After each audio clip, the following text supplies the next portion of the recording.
ఆడజన్మ కన్నీటి అలల సాగరం, చూస్తే చిన్నదే కాని బాధల భారం.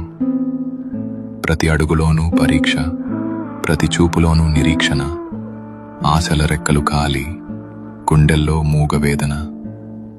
ఆ కన్నీళ్లలో ఉన్నది పిరికితనం కాదు, ఆమె నవ్వే పెదవుల వెనక ఉన్న విషాదం. లోపల ఎన్ని గాయాలైనా బయట పడనీయదు, గతం ఎన్ని చీకట్లను తెచ్చినా తలెత్తుకు బతుకుతుంది. తన కన్నీరు అణువణువున ఒక కథ. ఆ కథలో ప్రేమ ఉంది, బంధాల కష్టముంది. అయినా ఆ కన్నీరు ఆమెను బలహీనం చెయ్యలేదు. అది ఆమెలోని ఆత్మగౌరవాన్ని పోషించింది. ఏమీ చెప్పకుండానే ఎన్నో నేర్చుకున్నది. ఏదైనా సరే ఎదురు నిలిచి పోరాడింది.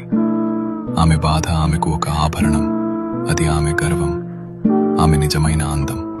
ఇది ఒక ఆడపిల్ల కన్నీరు, అది కరిగిపోయేది కాదు, కదిలించేది. కన్నీటి అలల సాగరంలోనూ ఆమె తలెత్తుకు నిలబడింది. అదే ఆమె బలం, అదే ఆమె గర్వం.